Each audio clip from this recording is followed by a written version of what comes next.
morning, I would drive 45 minutes one way. She'd drive 30 minutes the other way. And we would never see each other until we were both off, and then got home 8 or 9 o'clock at night. And we have 2 kids and stuff. And so we had absolutely no family time. Mm-hmm. And I was just thinking, what career can we do together and make money like we want to make and really just live this life, that we deserve and that we want to live. Yeah. And the common denominator always was real estate.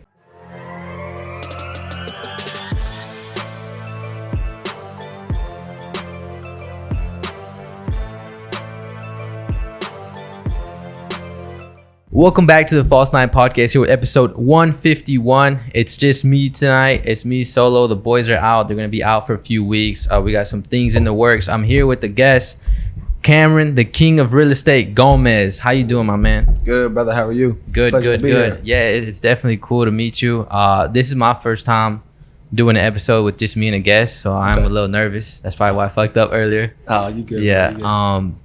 But I met you at the gym. Yeah. I met you at the gym. You probably were like, "Who are you?" Yeah, a little bit. Yeah. A little bit. I mean, you look familiar. You have that familiar face. Yeah. And but then you do your car thing. Yeah. And whatnot. So that's dope. Killing it over there with the homie Robert. Yeah. How you know Robert? I sold his house. I helped him buy a house. That's I helped him buy his house. We helped. My wife and I helped his sister buy initially, and so his sister put him on, and he messaged me. So him and his girl wound up buying last year, and then they wound up selling here recently. So we just got that sold, and we've just been keeping the relationship tight ever since. Because I think he not a few weeks ago he left work to do something like to close something. I don't want. Yeah. We was closing on the house. Yeah. And so we sold that pretty quick, which is nice. So. Yeah. And then I seen that you were also on Andrew's podcast. How was that? Nah, it's good. He's killing it. I love Andrew. Yeah, he's doing pretty good. Yeah, we joke around because his last name's Gomez too. Yeah. So we call each other cousins and stuff. Yeah. He actually knew my wife before I really even knew my wife. Oh, yeah. It's crazy. I guess they went to a party Uh-huh. years and years ago and whatnot. But so they knew each other first, and then I came in the picture and kind of just got thrown in the mix. Like, this Cameron, blah, blah, blah. And but he's a cool dude. He's killing it. Yeah. And whatnot. So like, since I met you at the gym, I'm gonna have to just ask you. I know you're a realtor. We'll get to that in a minute. But what kind of got you started in the gym? Man, growing up, I was a stick, bro. What you mean? Like, you're skinny, scrawny? Skinny, bro. Yeah. Like I was running track. Yeah. But I was running like the 2 mile and the two. Oh, yeah, I was running the mile and the 2 mile, and then I was running cross country. Yeah. Which was like a 5K, so like a little over 3 miles. So every day I'm just running, barely eating. And so I think I graduated high school weighing like 135. Dang, yeah. Man, like, I weighed that my freshman year. Yeah, and I was 18 years old going into college weighing 135, just a stick. And I was like, man, I got to get in the gym and whatnot. And so I ran track my college year, and so I was still pretty small my freshman year in college. But I was doing a little bit more better workouts, with the college trainers and whatnot. Where'd you go to college at? At Tarleton, out in Stephenville. Okay. And so graduated in 2017. But I wound up leaving track after my freshman year. And then that's when I really started hitting the gym, and I started really seeing the gains because I wasn't doing cardio 100% of the time. Yeah. I barely even do it now, if any. Yeah. So when you were going to school, you going to school for? Business administration. Business administration. How long did that take you? 4 years? Yeah, 4 years. Yeah, I started in 2013 when I graduated high school. Okay. And then finished up in 2017. All right. So I guess that's a quick insight. And then ever since then, you just been going to the gym? Yeah. Yeah. Pretty much on the regular. Shout out to my trainer, Kenneth Ford. Hey, don't that be at the gym? Yeah. If y'all ever need anything, man, hit him up. He'll get you right. Yeah. He trains my wife and I. And he trains a few people. Yeah, a bunch. Yeah. He'll be training like 4 or 5 of us all at the same time. But what's good about him, it's like he won't forget about you. Yeah. And then he actually makes sure that you're doing workouts, tailored to what you want to be doing and like what your goal is. And so he's pretty tight. All right, guys, quick interruption from our proud sponsor, first sponsor ever, Waco Water Bounce. They have inflatables. They got bouncy houses for your beautiful kids to bounce on. Water slides. I know it's going to get kind of chilly now, but if you can get your water slides now, get them in there. Book them this weekend, any time of the week. And they also offer tables and chairs. So when you got your party, you don't just have to get the inflatables. You get your everything with them. Don't need to go source and look for someone else. And the most coolest thing I think they have to offer is their mechanical bull. That thing is lit. It's nice. It came from Mexico, so that's how you know it's real. Make sure you book with them. They're gonna offer you a certain percentage. We don't know just quite yet, but make sure you message them on Facebook. Waco Water Bounce, proud sponsor of the show. First sponsor of the show. Thank you to Crystal and George, my twin sister, and my brother-in-law. Make sure you guys book with them. Check it out on Facebook in the link in the description below. Peace. Let's get back to the show. Yeah, I see him. Recommend him. I've seen him like when I was going in the morning, I see him. Then when I'm going at night, I see him like this dude's here all the time. He's there. I think he starts at like 5 a.m. to like 8, and then he has like a brief break. But he goes to other gyms too, so it's not just Golds. Yeah, he's at like. He doesn't get in trouble for that. I don't think so. Yeah, I ain't gonna say nothing. Yeah, if I was somebody else, I wouldn't say nothing to him. Yeah, just let him do his thing. I think he's not.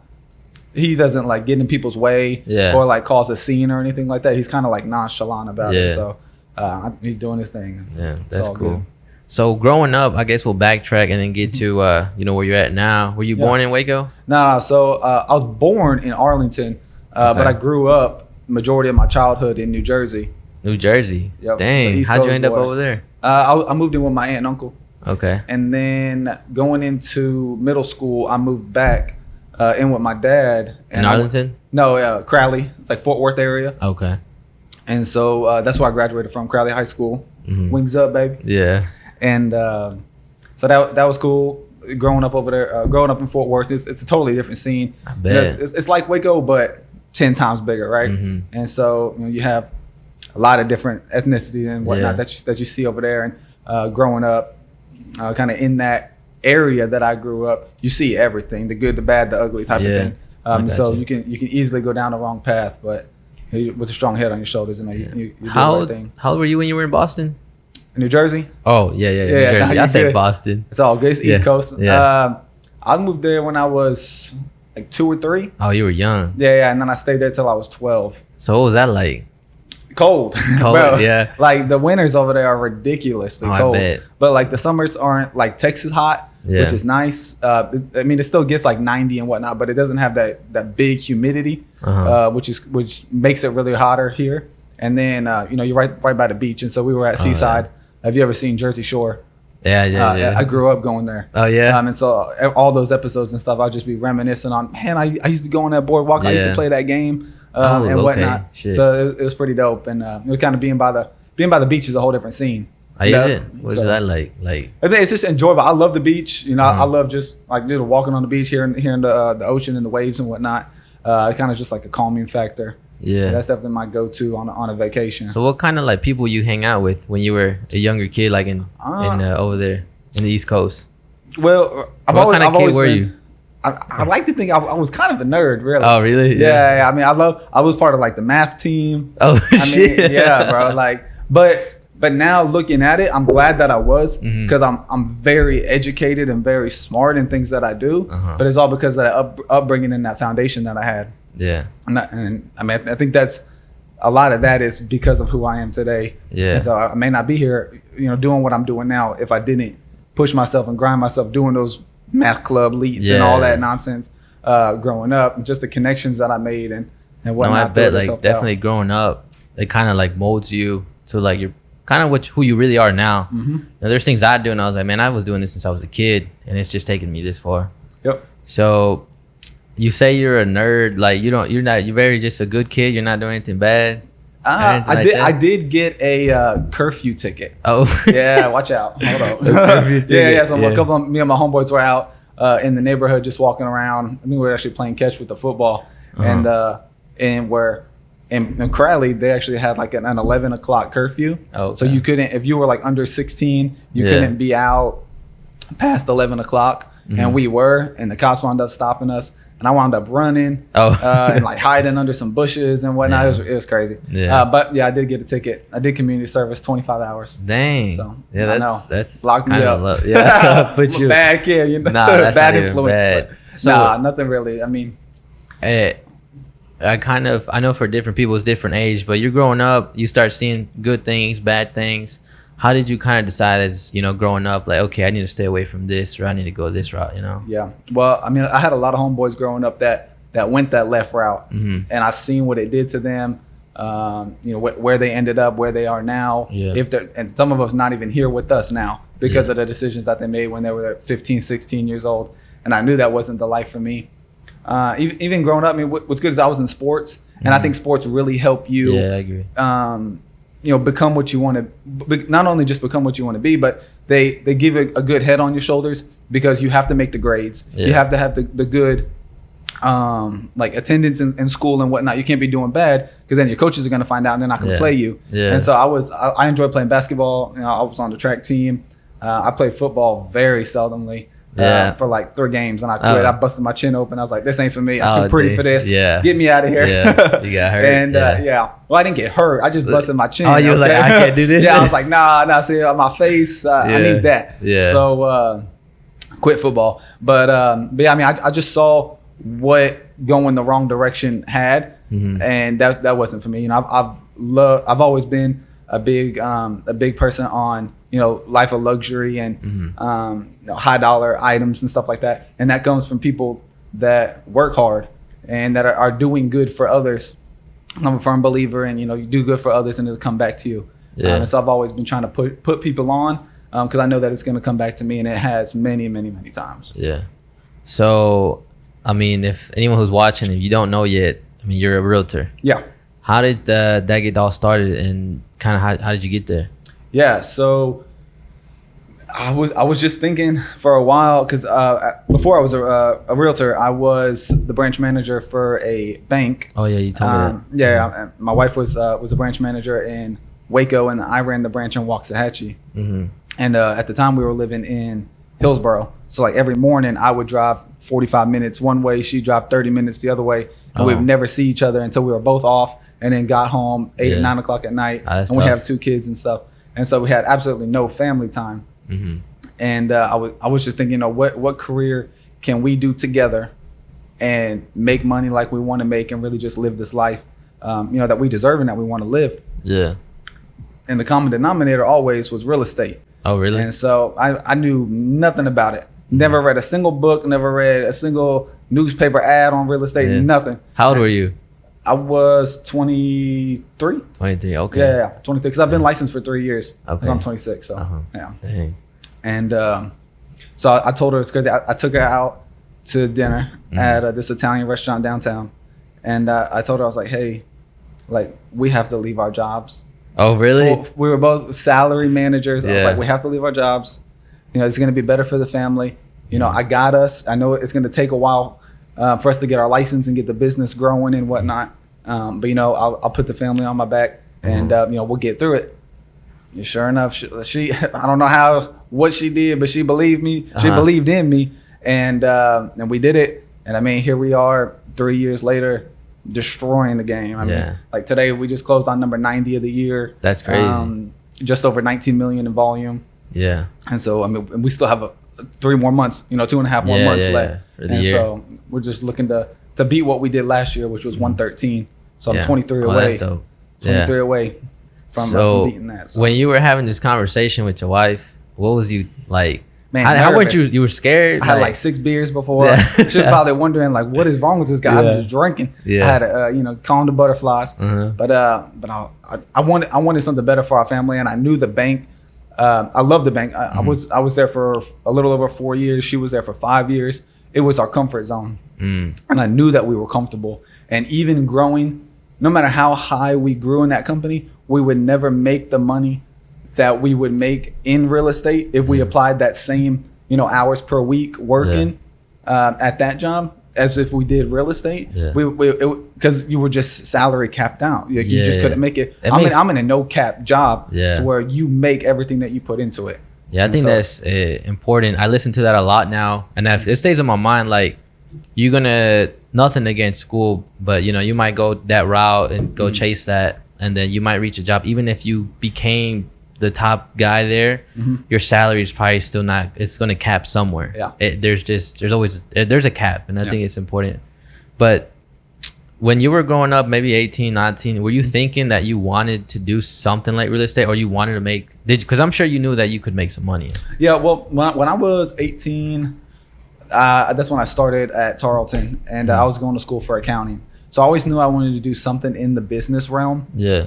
But then as I started getting more into the upper accounting classes, I was like, man, this ain't for me. Yeah. It's like, I think what happened, man, those classes are tough. And I had intermediate 2 at 8 a.m. every Tuesday and Thursday. And so that means that I had to be up at like 6:30 to get breakfast, to make it to class by 8 a.m. I was exhausted in this class. And it was a 3-hour class. Oh, shit. That's long. Of just straight numbers and accounting and accounts receivable and just learning all kinds of different stuff. Yeah. I think that may have been what it was. If I took that class later on in the day, maybe I would have continued with it. But after that, I was like, I think after like the 3rd week, I was like, you know what, counselor, I need to change my major, business administration. And you know, because but at least with that degree, I did a little bit of accounting, but I did a little bit of marketing, management. So business administration is very broad. You kind of get a little bit of everything rather than just tailored to just one part of business, like human resources or accounting or management or whatnot. So I kind of like that a little bit better because it gives me a little bit of each rather than just I'm great at one thing. I'd rather be pretty decent at bunch. So, but knowing that like real estate, you know, I guess you can have some money. What was the motive behind that? Like, why did you want more versus being content? Because a lot of people like to stay content and they're happy where they're at. And they're like, I'm happy where I'm at. I don't need to do that. And I'm pretty sure, you know, you run into those people a lot. There's a lot of those people that are like that versus like, I want to do this or I want to do that, you know, stuff like that. It's self-drive. Yeah. You know, I grew up, my role model is Floyd Mayweather. Yeah. That's good. Floyd Mayweather is ridiculously crazy, right? Yeah. I mean, not just with his skill and whatnot, but just what he does, what he flaunts, what he flashes, what he has. Yeah. And I love everything that he's about. And so just seeing that, you know, seeing people like him, you know, in that spotlight. What do you mean by like him?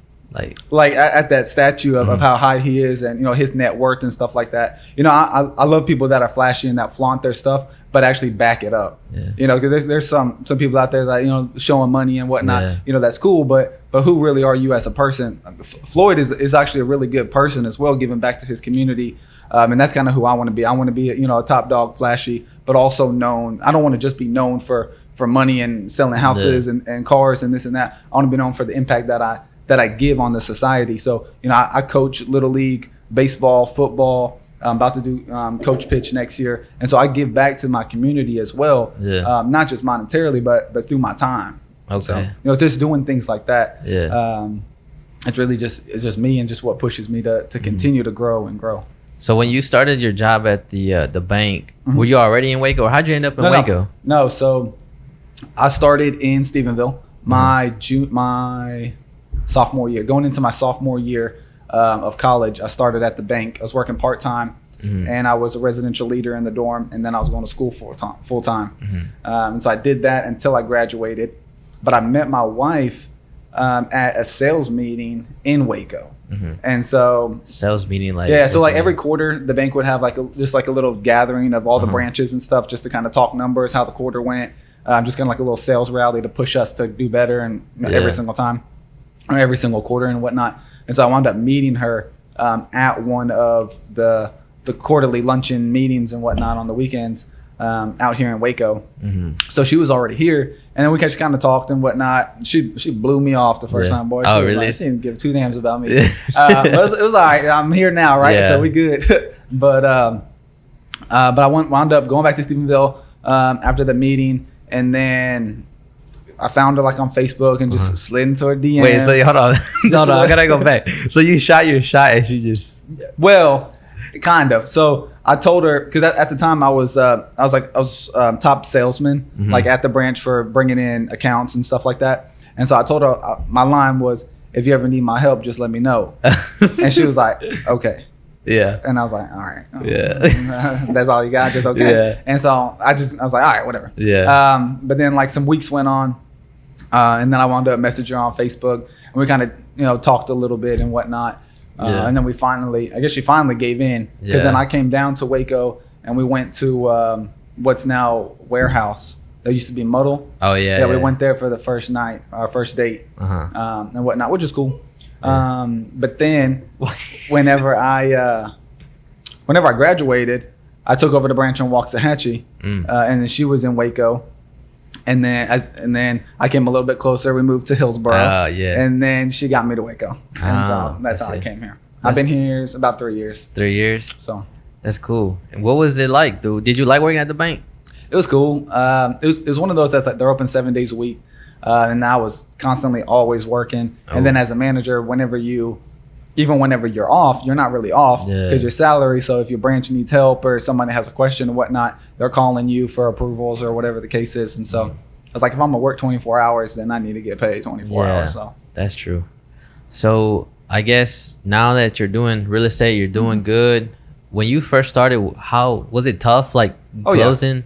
Yeah. Do you remember your first like close? Yeah. So my first closing was actually one of the agents that work with me now, Mike. And so he was one of my homeboys in college. He lived in Stephenville, and his wife now used to be my assistant manager at the bank. Oh. So we kind of just met through the bank. And he was my first closing actually on Halloween. Oh, so wow. So my first closing anniversary is coming up. 3 years ago.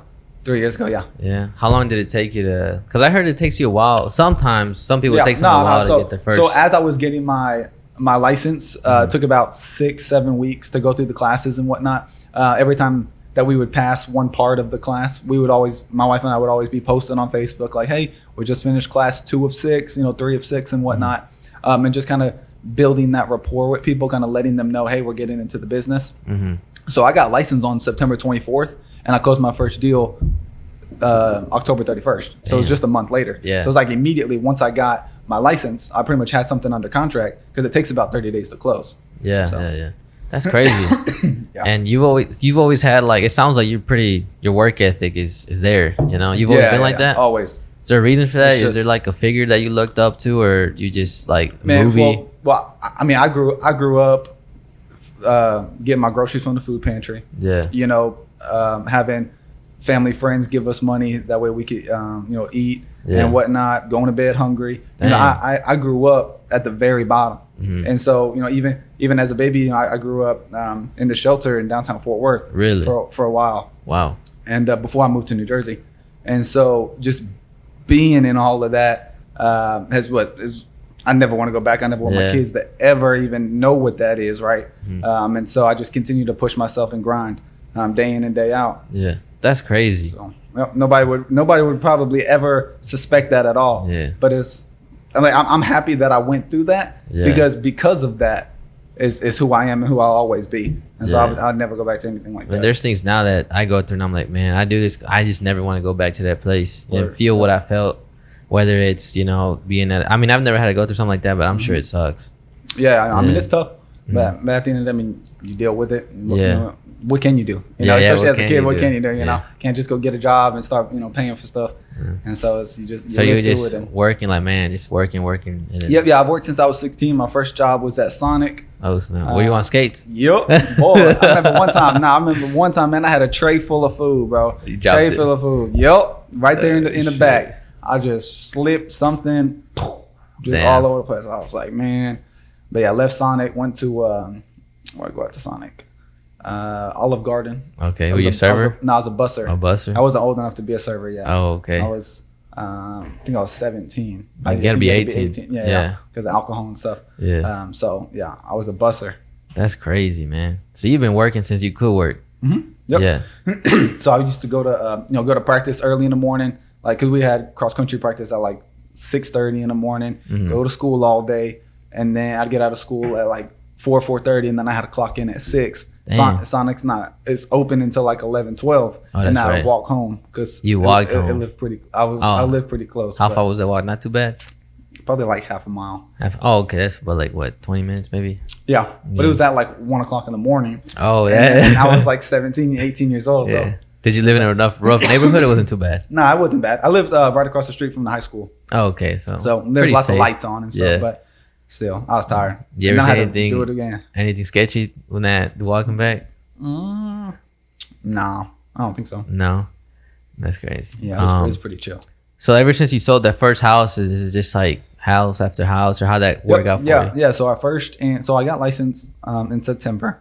So right towards the end of 2018, we closed 3 in that first 3 months. Oh snap! We closed 50 our first full year. Then we closed 113 last year, and then we're already at 90 this year. Yeah.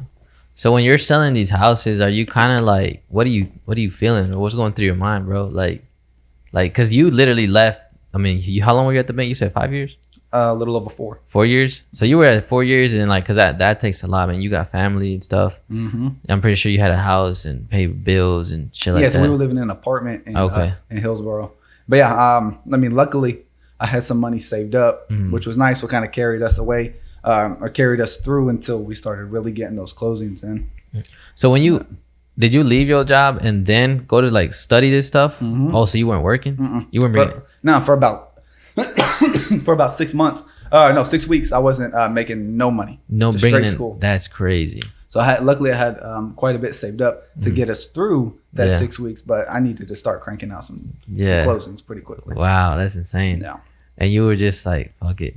Yep. Cause that's hard to do. It is. You know, just to drop that. Yep. And then I'm pretty sure making like pretty decent money at the bank if you were. Yeah. Or I don't know. Maybe it was all right. Yeah, I mean, it was all right. It was nothing compared to what real estate can do for you. Yeah. And then, so yeah, you sell your first house, and then how, like, what is it you going through? Like, oh, snap. Like, cause I'm pretty sure it was like kind of life changing. Yeah, no, it was. And it did it pretty quickly. Just cause we went from, right. And so you got to stay humble. And just manage your money smart. Yeah, there's too many people that just like professional athletes. They make a lot in a short amount of time, and then they get hurt or something, and now they're bankrupt. Yeah, and so it's like you don't want to be that. Yeah, and so you just gotta manage your money and be smart with it. So when you're making this money, are you like, damn, like how did this happen?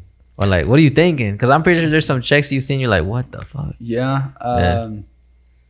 Yeah, I'm just like, but really at the end of the day, no matter what that check is, the first thing I think about is I need to get another one. Yeah, I need another one, right? Mm-hmm. And so I live in the moment. Whenever I look at it, it looks nice. I smile, put it in the bank. It's gone now, right? Yeah, I already got it. I need something else. I need another one. I need a bigger one. Mm-hmm. And so it's like it's always gonna be like that. Yeah. You religious person? Yeah. Yeah. Firm believer, man. That's why. Actually, I've worn this necklace since I was 8. I got this whenever I was baptized. Oh wow! And so I've taken it off just to get it cleaned and stuff. But other than that, it's been on me for 16 years. Yeah, something like that. And I was just asking because every time like I get a check and I smile like God, thank you for this, and hopefully you give me another one next week. Yeah. So that's why I was. Yeah, because you're not promised, and that's what's crazy. I mean, even you. I mean, I'm sure you feel it too in the car industry. Yeah. Our clients and our referrals are everything to us. Yeah. So that's cool. And then, so you're doing this with your wife too, right? Yep. So how's her experience like? Is it pretty good too, or how's she doing? Like when she first started off? Yeah, no, she's killing it too. Yeah. I remember when we first started off, like her numbers were beating mine, and I was like, oh this was my idea. Yeah. Like, hold on, chill out. Let me do my thing, right? I wanted us to get into real estate and whatnot. And she's got this loving for flipping houses, and so that's what she's working on right now, a flip house. She absolutely loves it. She's hands on with it every single day. It's I got to go to the house. I got to make sure the contractors are doing this, doing that right. So that's kind of more her passion. She still loves helping people accomplish their dreams of buying a house and stuff like that. Yeah. But her real dream is that flipping and stuff. Oh, so she likes that. Did she just start doing that, or she started that from the beginning? No, so we just started, or she just started her first flip in towards the end of June. Is whenever she bought it, and we should be hitting the market with it in the next few weeks. So when you flip it, do you just buy a house that's kind of like run down, or how does that work? Or what do you? Yeah. What's like the real definition of a flip the house? Yes. So I mean, the real definition is just a house that you renovate and put back on the market. Okay. And then you just flip it. Yeah. And whatnot, and so. Like this one, she it was in pretty bad shape. Yeah. And, I mean, she's put quite a bit of lipstick on it to make it pretty. And so, it'll be real nice. That's nice. So, and that's what she's doing now? That's kind of what... Yeah, so she still helps people, like clients and stuff on the side. But her main focus is that making sure that house gets everything that it needs and we hit the market strong. Yeah. I think it's crazy how, like, you literally had a conversation with her, dropped everything, and then now you guys are doing what you're doing. Yeah. What's her feedback on that? Like, dude, I'm pretty sure you guys talk about it here and there. Like, hey. Sometimes she's like, man, like she's happy that she agreed to do it and whatnot now. But I'm pretty sure at first she was probably super nervous, didn't believe and whatnot. But that's all. It's like, we're gonna do this together. We got this. We got this. And so. Y'all been rocking together. Yep. I mean, we have to. Yeah. We have our own bills. We have 2 kids. And whatnot, so we absolutely can't fail, right? Yeah. Because then we fail our kids, and that's not gonna happen. So one of my questions I do have here is just like how important was like your girl, especially that you guys are kind of doing the same thing. How important was it for her to be there for you and you to be there for her, or how was that like, especially doing the same thing? Yeah, so it's 100% together. I need her on things, she needs me on things, and whatnot. And like we would not be where we are today if we didn't have that chemistry and that teamwork together. So I'm forever thankful for everything that she's doing and has done and continues to do on the daily for me, because there's times where I have to go out and show houses, or I'm in Dallas all night, and she's putting it down with the family. She's making the kids are fed, bathed, put in bed for school the next day, and then vice versa. There's times where she needs to go out and do stuff, and then I hold it down at the house. Yeah. And so we really just feed off each other and just continue to grow. Yeah, because I know, how old are you, 26? 26, yeah. Yeah. I mean, maybe you met her when you were, what, 20? 21. 21? Yep, because we had my first, I remember when I very first met her, I was 20. And then I had my 21st birthday with my big brother in South Carolina, and then whenever we came back, we went on our first date. Yeah. So. Yeah, because I was gonna say, I'm pretty sure, like, and maybe a little bit, like a girl, maybe she doesn't look forward to like wanting to take the chances you guys took, and then for her to do that, and then get into a market like real estate where it's kind of like a grind, it's a hustle. Yep. And well, she's always been a hustler too. Yeah. So she wasn't just behind the scenes type of lady. Yeah. Like in her position, I mean, she grew in the bank very quickly as well, to branch manager, way quicker than I did, and whatnot. So she was always a top seller and whatnot too, killing it on numbers. And so she's always had that grind, self motivation. It wasn't like I didn't just give her that. I probably helped enhance it a little bit, but she's always had that drive in as nice. A man, you wasn't intimidated by that? Nah, bro, that shit was sexy. Cause like I know some guys like, and I don't know, you know what I'm talking about though, right? Some dudes like they don't like that. Yeah, I know they don't, or they want they want to put that girl down or whatever. But not to me. It was like, man, I'm dating the branch manager. I'm the supervisor. What's up? And so just something like that. Yeah. Nah, I was definitely not intimidated because I knew that I would be there. It wasn't like I'm just gonna be down here, my whole life. I knew it was just a matter of me graduating, college for me to take over to get my own branch and be at the same level. But nah, I mean, it's definitely not intimidating or scary. If anything, it was a benefit because she knew everything that I wanted to know, and so she would just pour her knowledge into me, and she would just be growing me. Yeah. And so I was just a little weed just growing. Yeah. Big tree cool. By the time I was graduating. So it was good to have. You think it's important to have a good woman by your side? Oh yeah. I mean, because just like a bad apple can spoil the whole patch, right? Yeah. And so having that good chemistry, with somebody that you can share your life with, is very important because you want to wake up every day happy. Yeah. Not just that you have to go do something or you got to be here, you got to be there. You want to be happy, you want to be smiling. Having that downtime that you really enjoy. Yeah. And you get that by being with somebody that you love. Yeah. So that's dope, man. That's real nice. And so you guys are doing this together. You guys, I think it sounds like it started right before the pandemic, right? Or a little bit. Or no, 2016. Well, you guys started when you guys started selling. 2018. 2018. Yeah. Oh, so it's 2 years. Yeah. Okay. Yeah. Pandemic that was was last year. Yeah. No, we still killed it last year with 113, 23.2 million in sales. Yeah. So. Yeah, because I was gonna go with the question here. It says, "What do you think about the Waco housing market warranty?" Is that what you said? What do I think about the current housing buy market? or sell, this is the way to go. Or what do you think of? Yeah, what do you think? Yeah, well, I think the housing market is going to be a constantly growing thing here in Waco because of where Waco is. So DFW north. Yeah. DFW can't really grow north because then it's going to go to Oklahoma. Yeah. Don't think DFW is going to go to Oklahoma. It's not really going to go, east out towards. It'll go a little bit, out towards Marshall, going towards Louisiana. Yeah. West is growing pretty good. But where you see a lot of that growth is that South Dallas coming into Arlington, Fort Worth, growing Crowley, where I grew up. And then because in between Crowley and Waco is like Hillsboro, Itasca, little small towns. Yeah. But as they continually to grow and grow, they come down to Waco. So we're growing from the north. And then Austin, the monster Austin is just growing from all kinds of angles, which the angle that we needed to grow, south. So as it's growing south, it's just growing, Belton, Temple, Waco. And so we're getting all these side effects from these other huge powerhouses growing that it's just going to continue just to make us grow and grow and grow. So a buyer, what would kind of you advise a buyer to do? If I was like, let's say I was in Waco and I had a house. No, I'm looking for a house. What do you kind of, with the current housing market, what do you kind of recommend or kind of advice if you can give one? Yeah. So for a buyer in this current market, man, you need to come in strong with some offers, man. Because a lot of times everybody's going to have multiple offers. And there's lots of different ways, even if you can't jack up the price 20, 30,000 and whatnot. There's other little things that we can do in the contract to make you stand out. But really, I mean, if you have any type of ability to like decorate and stuff or flip, have that kind of mindset.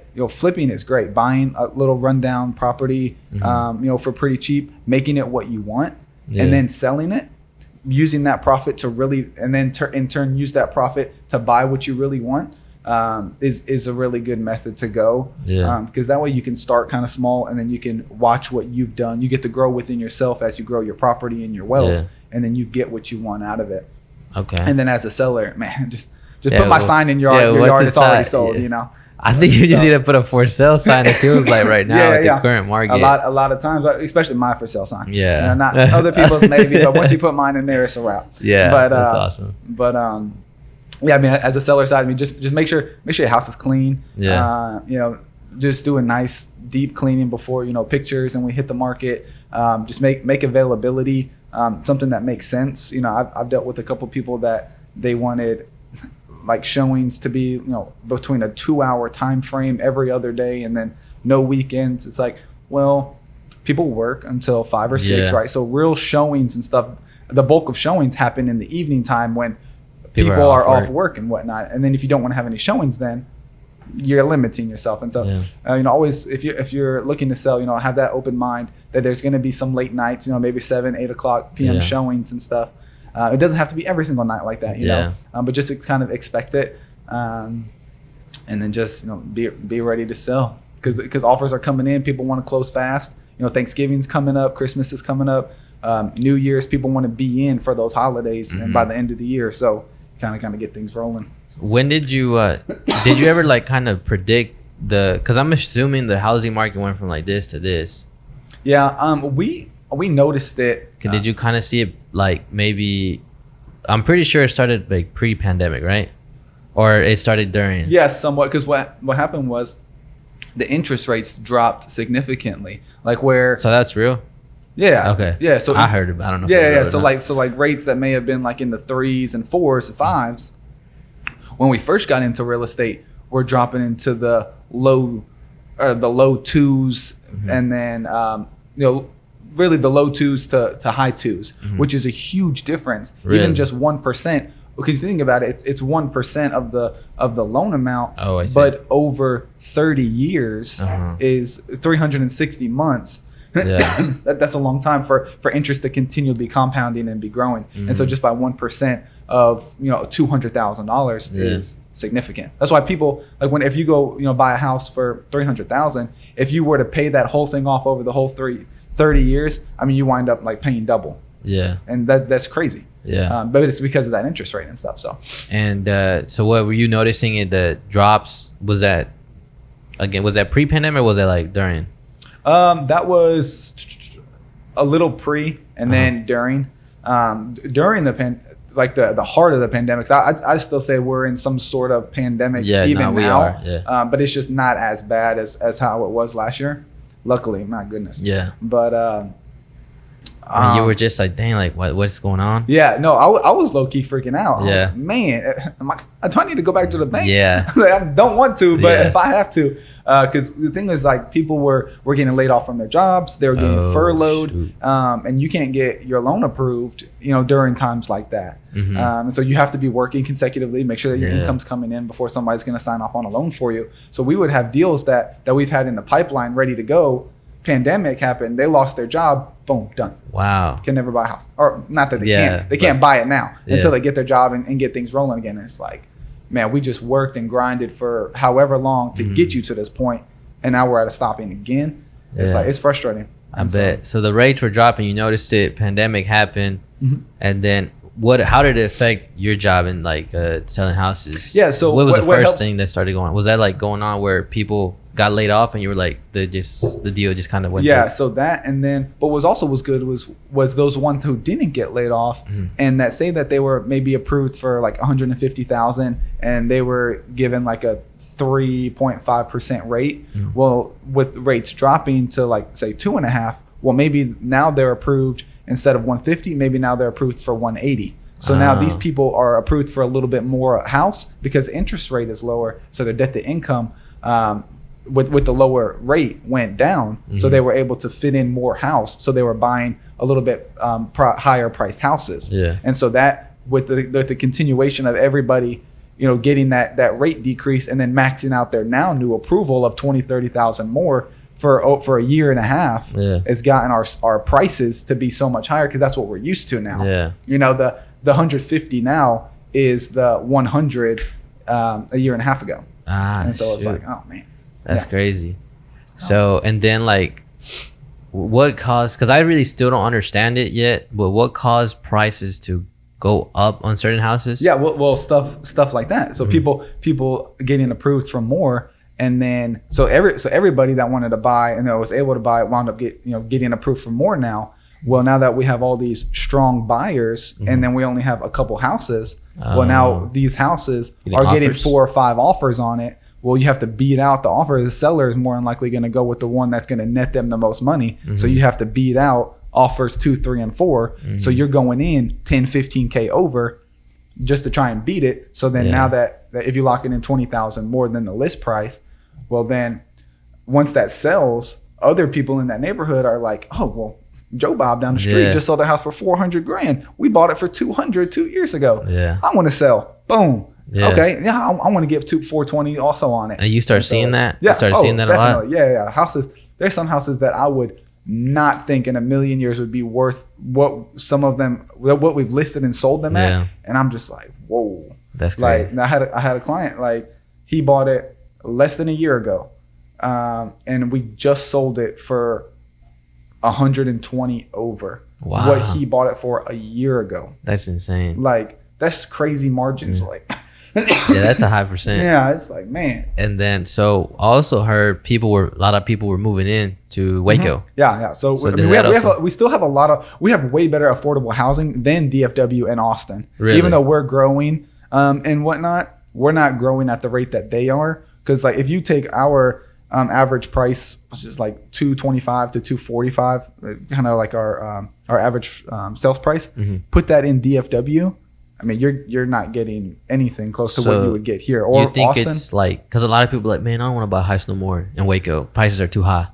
Man, what do you got to say? Because you say that if you do that and you take that to another big city, you ain't getting really much. Yeah, you're not getting much of anything. And so I tell them the best time to buy real estate was 5 years ago. And it's not just 5 years ago because of the date. It's meaning that the best time to buy real estate is in the past, so that way now you could be getting that benefit. So, unfortunately, you didn't buy it 5-10 years ago. So what you want to do is buy now. So in 5 years, you're not saying the same thing again. So that way you're reaping that benefit whenever it comes. Interesting. So, that's cool. Yep. There's a saying, don't wait to buy real estate real estate and wait. I like that. Yeah, that's dope. Just chill out. So that's why we have a rental property, and it's just I continually I run comps on it every now and then. And I mean I bought it in April, so 6 months ago, and it's already worth probably 60 over what I bought it for. Yeah, and so that's crazy. Yeah, I mean, and that's for my kids' college, and so yeah, 60 looks nice right now, but in 15 years, whenever they're ready to go to college, I want that 60 to be 200, 250, you know, something like that. So it's just. And then the people, like, so is people, a lot of people coming to Waco a lot? Is that true too? Like a lot of people are moving? Yeah, a lot of people. I mean, well, we have Amazon. What's it in Austin? Tesla's coming in Austin and stuff. So, you know, people don't mind that commute because they don't want to be in Austin. You know, Waco's a little bit more friendlier area. You know, we have the lakes and stuff like that. So people like the Waco area. We're cheaper than living in Austin. So people are willing to do that hour-ish commute and whatnot. What else do we have? We have all the, you know, Caterpillar, Sanderson Farm. We have a bunch of companies here, VersaLift, stuff like that. And so just as those companies continue to grow and become more competitive within each other because more companies are coming in, that's just driving traffic here. Do you have any insight on why companies are moving here? That's just kind of random. Like moving to Waco or just in Texas? Because I know that's been a thing too. Like a lot, you see a lot of. I mean, I think it probably has to do like with our leadership. You know, who runs our state and whatnot. Just you know, Texas. You know, we were a Republic of Texas, right? We can be our country by ourselves. And so I think people realize that Texas can be a lot by itself without the help of others. And, you know, and maybe tax rates are better on businesses or whatever the case is. But I think it just comes from the state leadership, and they want to be part of the Lone Star State. You know, why not? That's why I'm here. And I'm not back in New Jersey, right? That's true. So you know, it's probably a mixture of things, but because like working at the dealership, even when I started working, and I just started working there in March, I run into a lot of people. Like half the people I run into from Waco, half the people are not. They're either moving in from Cali, Florida, just different states all over. And I asked them, I was like, what brought you over here? Most of them say the pandemic. Oh, really? So it kind of was like a realization, like, you know what, I don't want to be here, or I could sell the house or do something. Go just take a different route. Yeah, well, a lot of states were a lot more strict than Texas was. And so they probably realized like, hey, if this ever happens again, this is like the leadership that I'm under or whatever the case was. I want to go somewhere that, you know, maybe we're a little bit more lenient or whatever the case was. That's probably what drove them for that reasoning, you know, for the pandemic and stuff. Yeah, because I was hearing that, and then also too, like there's memes about how Californians are coming in just offering 3 times the listed price, and then just buy the house. I've seen a couple of them. They're funny. I seen one that's like an apple, and then like the guy was like, "Oh, that's the cheapest apple I've ever seen." And it's just like jacked up the price, you know, like you said, like 2-3 times what the listing was. But the thing is, in California, their tax rate's way better than ours. Really? They pay way less. Texas is like one of the highest tax rates. I think Cali is like a 1.6, 1.9, something like that. For housing? Or So for your tax rate of what you pay on the market value. So like for Texas, like in this Waco area, we're anywhere from like a 2.2 to like a 2.6, 2.7 in some areas. Whereas where our home prices may be less, but if you're paying so much more in taxes, it kind of it helps compensate for it. So not every place. Yeah, you can sell a 2-bed 1-bath in California for $2 million, but I mean that's crazy. Over here in Waco, you sell it for $150K. Yeah, and so that's a big difference. But so when you're like, I've always had this curiosity: how much what gives a house value? You know, besides it being a decent house, like why is it that a house? Yeah, location is a big thing. School, you know, what school district it's in. You know, what are you close to? You know, people like their amenities. You know, like grocery stores and stuff like that. Yeah, restaurants. You know, not everybody, you know, wants to be, you know, on like Valley Mills, you know, right on the heat of things, but you want to be kind of close to it. That way, things are easily accessible. You know, there's Beverly Hills, kind of all in that area. Houses sell very quickly over there. I mean, it's location wise. You're very close to Valley Mills. That gets you to 35. If you need to go to Austin, if you need to go to DFW, boom, you're right there. You're not driving 20 minutes through town to get to 35, and then you have your hour commute or whatever. So location, school district drives a lot of people to certain areas. Improvements in the property. doing nice floorings, nice paint jobs, appliances, granite countertops, things like that, updated features, and stuff like that really helps that market value. Overall condition, nice roof, HVAC units, stuff like that are updated and running well. That all contributes. So to check that, how long does that usually take? Because now that I think about it, that sounds like a process. If you're trying to sell a house, I didn't think there was so much to it. Yeah, so I always advocate for what's called pre-listing inspections. And what that is, whenever you go in, so say you wanted to sell your house, right? And you called me up. We would do our paperwork and stuff, and I would say, hey, Alvaro, what could be a good idea for you is, let's do a pre-listing inspection. So that way, if there's anything that needs to be repaired, maybe that you don't know about, or that's out of code, because maybe the house is built in 1975 and we're in 2021 now. Things have changed over 50 years. And so, let's do that. It's a couple $100s to do it, but that way it gives you that information before anybody else. So that way you have that ability to then repair anything before you hit the market. So then whenever you hit the market and the buyers get their own inspection, pretty much you done nipped everything in the butt, and you're clear to go. Because there's too many times that I see buyers do their inspections and they wind up terminating the contract because there's too many repairs that need to get done that the seller could have already had done and got that thing sold. And so the pre-listing inspections are great. We all play our own role. So there's home inspectors, there's home warranty reps, title officers, and so the inspectors play a huge role in making sure that property is fit for that client and making sure that they have that full understanding of what they're getting themselves into. And whatnot for yourself. Everybody plays their own role.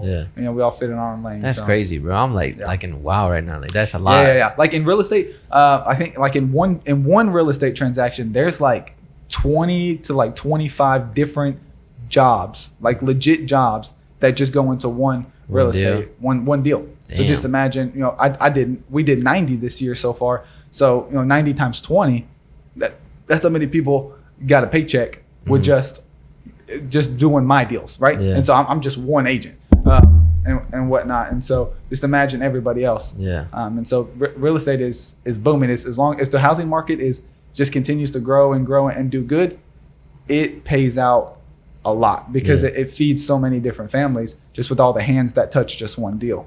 It doesn't scare you that it's booming and it's gonna pop one day like it did?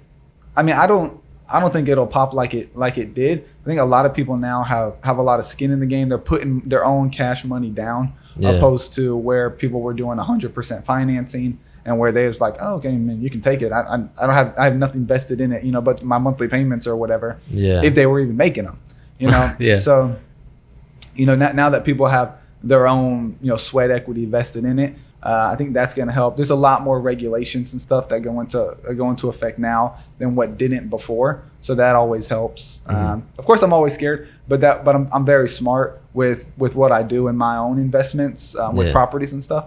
And so, I invest in real estate myself, buying rentals, and then, Claudia does flips and stuff like that. So just having those different streams of income. That way, if I never sold another house, for 6 months or whatnot, well, at least I have my rental income coming in, and stuff like that. So at the end of the day, everybody is going to need a place to live. And so real estate, you're going to be making money, regardless, whether they're paying their rent or they're on, housing stipends or something like that. Somebody's paying for something, and then the landlord, gets out of it.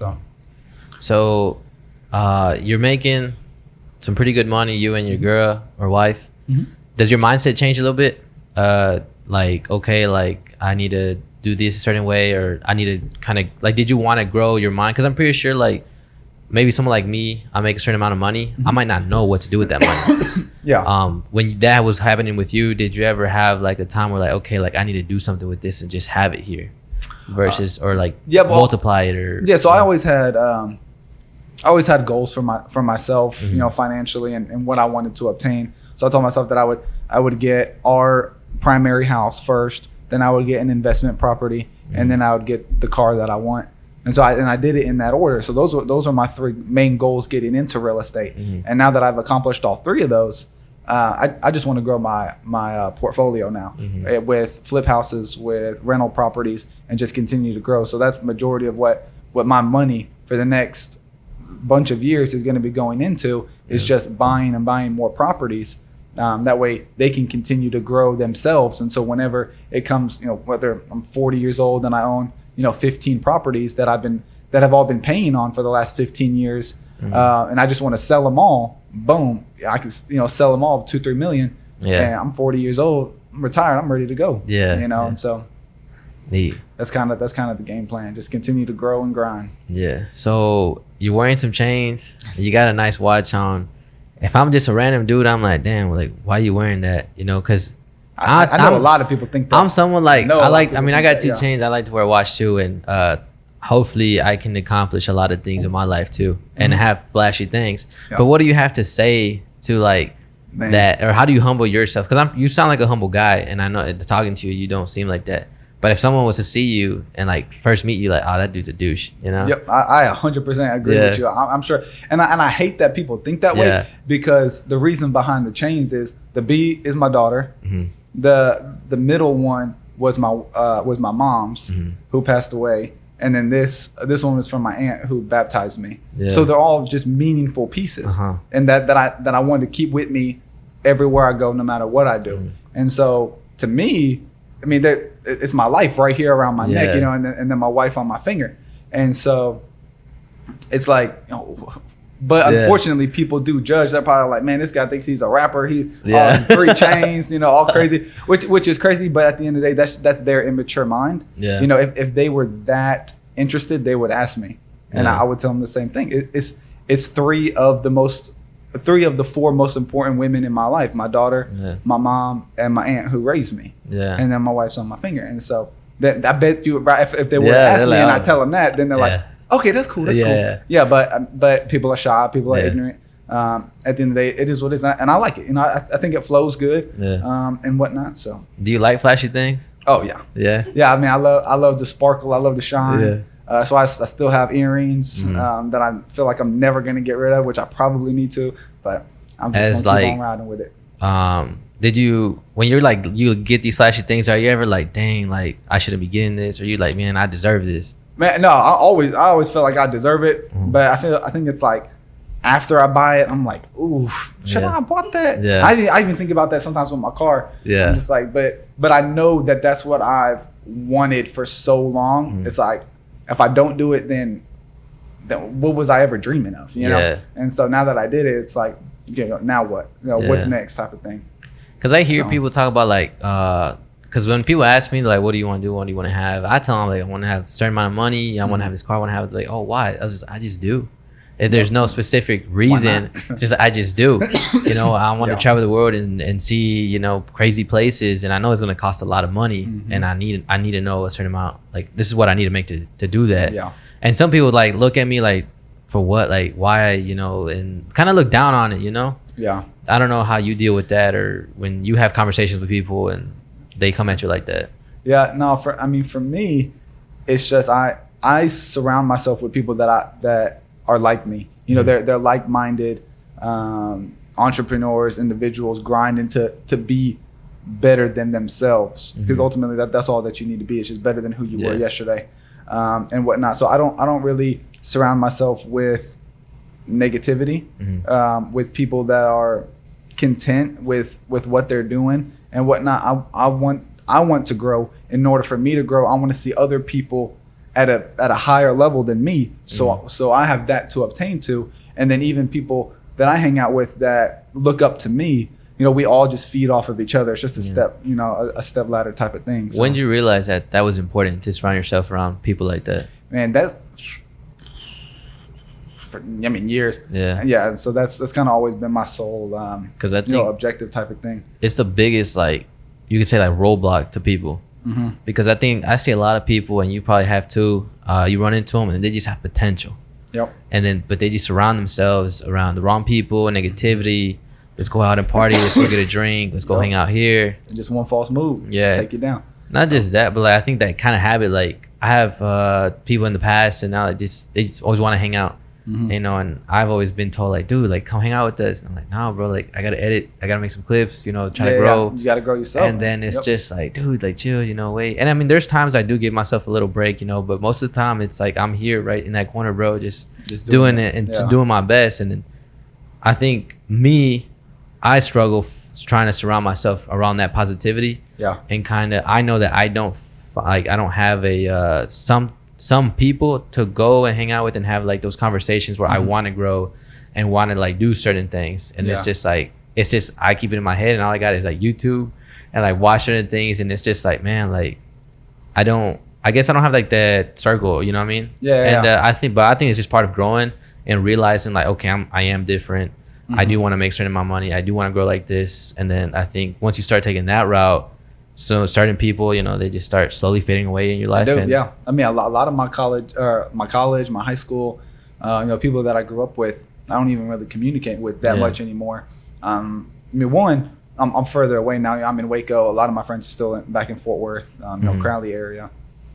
But it's even we're different different times of our lives. You know, we're the same age, but we're different. Yeah. You know, and so it's all good at the end of the day. You know, I wish nothing but love to everybody. You know, that's ever you know been in my life and whatnot.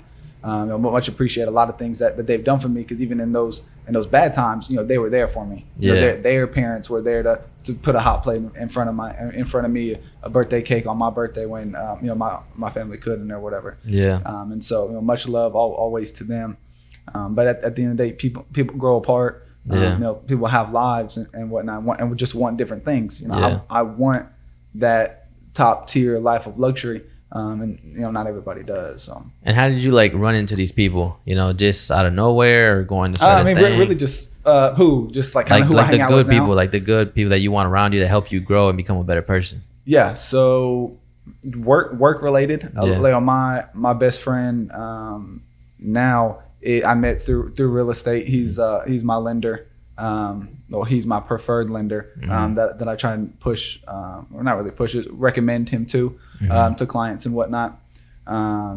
So he's been a big influence in kind of who I am and kind of helped me get to where I am today. Yeah. And then just other people that I've met, you know, through real estate that have already been in it. Because you know they are obviously in real estate. They have a good head on their shoulders because they're in real estate and they're doing really good. Because it's not just every you know one size fits all job. You know, you got to be you know pretty content on what you're doing or competent on what you're doing to be able to make it far. Yeah. And so just surrounding yourself around them, you know, shadowing them, seeing what they're doing, you know, just being in that back spotlight. And so whenever it's your time to shine, you know, you wow them. How important is that to you though? Like kind of sometimes sitting back and looking and taking it in, you know? Yeah, no, it is. I try and learn and feed off of people as much as I can. And then I twist it in my own way and then do it the camera way. You don't let like ego get in the way and be like, nah, I don't want to learn. I know how to do it myself. No, never like that. I've always want to learn because I mean, I'm not the smartest person in the world. You know, I don't know everything. In real estate, it's changing daily, you know, type of thing. So there's always something that you can learn, and just the more you educate yourself, the better agent, you know, the better realtor that I can be, because then I can then educate my clients, and then you know the agents that I lead right now as well. Yeah. So it's like a trickle down. The more that I know, the more that I can trickle down to other people, and that they can learn, and so it's like a domino effect. That's good. So, and you've always been that way. Yeah. Yeah, I mean, there's not a lot of people you run into that are like that. Yeah. So I always tell myself I'm a different breed. Yeah. And whatnot. So there's times that I've definitely been, you know, hothead and cocky and whatnot. But really, who hasn't? Yeah. You know, but I try to limit it so much that way it's not like, okay, this guy's super arrogant. Yeah. You know, I'm extremely proud of who I am and what I've accomplished in 26 years.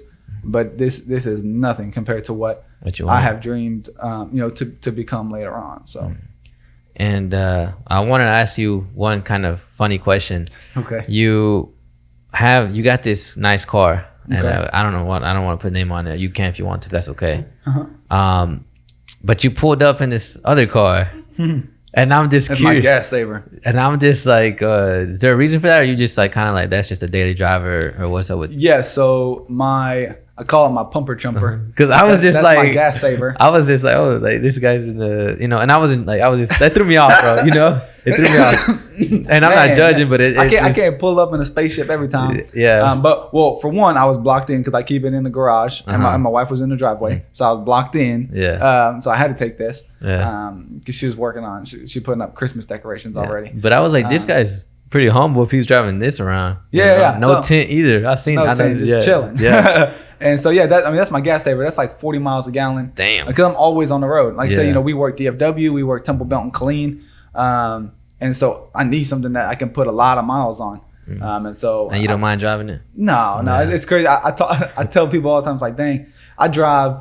I mean, I name drive them. I drive a McLaren some days, and I drive a Kia others. Yeah. It's like, man, I'm best of both worlds. It's all good. That's crazy. But I mean, it wouldn't be realistic for me to drive it every single day everywhere I go. That's understandable. Because then it's just going to decrease in value as I put all these miles and stuff on it. So it's like I really don't even drive it all that much. I'll drive it to closings and to showings kind of here and there, but pretty much it just sits parked. Yeah. What was that like? Get in the car. Man, boy, I was nervous. Yeah. I was butterflies all over. Yeah. But it was very exciting. I was super happy because that's always been my dream. My goal is to own a supercar. Yeah. And whatnot. Definitely not gonna be the only one that I own. Yeah. No. They're fun. Not. I'm thinking what I might do is every year, trade it in for something else. That way I get to experience, maybe trade it in for a Lambo or trade it in for, Ferrari or something like that. That way I get to just experience, a new one every single year. So that's kind of what I've been thinking. Like that's kind of crazy to kind of, I think, to get to that point to like make that happen in anyone's life. Because even I think getting a car that maybe costs anywhere from more than 70 grand, that's probably like a big deal. Yeah. And the McLaren, I mean, I don't know, but I'm pretty sure it costed something, or it was something. Yeah. And to reach that point, you got to be like, damn, like I'm doing something. Yeah. No, I mean, I definitely feeling myself. Yeah. But it's all about knowing how long it took me to get to that point. That it could all be gone like this. Yeah. Well, yeah. And so it's like you got to maintain it. And so it's like what T.I. says, he's like, on the way to the top, you'll do anything. Yeah. But how do you get your life back when you get there? Yeah. And so meaning that you're gonna hustle, grind until you get everything that you want. But once you get everything that you want, what are you gonna do to maintain all of that and then continue to grow and be that person? Or are you just gonna fall off or stay plateaued, or are you just gonna continue to raise continue to level up and whatnot? And so it's just things like that that I just instill in my mind. It's like I gotta keep grinding. There's always something more out there, Because I'm pretty sure reaching a point, you're like, this is good, you know. And how do you want to, like, I guess at that point, how do you want to keep growing? Like, what else motivates you? Because if you have a house, you have the cars, your family's happy, and you got everything going. Oh, I don't got to try too hard today. Like, life is good. Life is easy. Yeah. No. I mean, what motivates you that want to? Because not a lot of people wake up and be like, man, I want to be better than fucking yesterday. I want to go harder than the gym yesterday. I want to sell more than yesterday. Yeah. It's hard to wake up with that mindset. And a lot of people think like it's just, a lot of people, there's days that I wake up and I just don't want to do better than yesterday. Most days I want to be a better guy than yesterday. Yeah. But what motivates you, or what keeps you going? Is there something you have in you, or is there? Yeah, I mean, it's something that I have in me. It's I have two little rascals at the house, so I gotta always be on go mode, right? Because I want the best for them. I have great for me. My wife has great for her, but we need great for them. Yeah. And whatnot. So I just want to I want them to have the best of the best. I hated growing up and having to wear. We wore uniforms. I had to get my uniforms from Walmart. Yeah. Right. I hated rocking that Faded Glory polo shirt. Right. I wanted the Abercrombie like everybody else. Yeah. And so you see, I'm the little bird, the moose. whatever they got on them, the Hollisters and stuff like that. Now I envied that growing up. I wish I had it. But we wasn't in a spot where we could get that, and so I want my kids to be able to whatever they want, to an extent and within reason, they have it, and they have the best of the best, and that continues to push me, but really just not being content myself. I have a lot that I can grow in. I want my team to continue to grow. Next year I'll be a broker, and so once I become the broker, then I want my brokerage to just be this huge powerhouse of agents just producing and producing. Yeah. And then I'm just at the top of that, just leading and growing other people. So that's my 1 year plan is to get my brokerage license. 3-year plan to have at least 15, 20 agents, under me at one time. That's just, pushing that are all a bunch of just Camerons, right? Yeah. Just killing it every single day type of thing. And then I'm just up there, motivating them and, being their leader, and whatnot. So that's my next goal. So with that being said, like, what's kind of like the pinnacle of like your legacy in the name of Gomez? What do you want to, like, when you leave the world, what do you want to leave behind? What is it? That's tough. Yeah, really, just because I know you said the brokerage. That's a pretty big deal. Yeah, so it's definitely going to be something of real estate. The greatest real estate agent of all time, or in the Waco area or whatnot. But really, just that Cameron was, a loving, caring guy that wanted the best for him and his family. He really wouldn't take shit from nobody. Yeah. People run their mouth here, there, everywhere, but at the end of the day, I hear it, but I don't react to it. Like, you hear hate or what? Yeah, man. People hating all the time. At the end of the day, it is what it is. It doesn't make sense for adults. Why are you hating on somebody? Just level your own self up and go get it. Yeah. But at the end of the day, I use that. That's my fuel. Right, so that's I'm the engine and that's my coal. You're just fueling me up to keep on going. Type of thing. So I just want people to remember that I don't give up, and I will continually always just to be great. So you're broke. You say, when can you get your broke? Because that takes a few years, right? Yeah, that's so 3 years, ain't it? 4 years. 4 years. Yes, I'm in 3. Yeah, so next year I'll be able to get my brokerage license. So that's kind of what you're like now. That's my goal. Your goal? That's what I'm waiting for. It's just that 4-year mark. So next September, I'll be able to sit and take my test. And so I'm hoping by. Oh, you gotta take a test. Yeah. So I got to retake like the sales agent test, and the brokerage one test is a little bit more in depth and whatnot. Yeah. But yeah, I mean, it's nothing. I love tests. It's just get in there and kill it and move on with it. So that's what I got looking forward to me. That's nice. I have another completely off the topic question. Right. You watch Netflix?